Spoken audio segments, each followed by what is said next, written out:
It will be absolutely difficult, if we don't change our orientation. We may not get it right. Honestly, most of us are unfaithful. We are not teachable. In the part of the Christians, they should be available to vote during the election. Get your voters card and vote for people of your choice. That will save us from corruption. And we should not take gratification, money, before voting.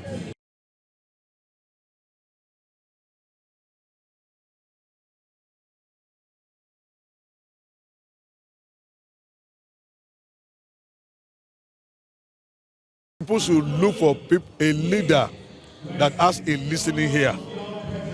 A listening ear, number one. Not only that, that have sympathy.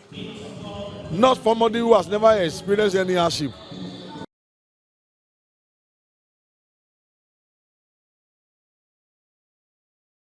The number of Christians in Kwara State is over 1 million and more than that.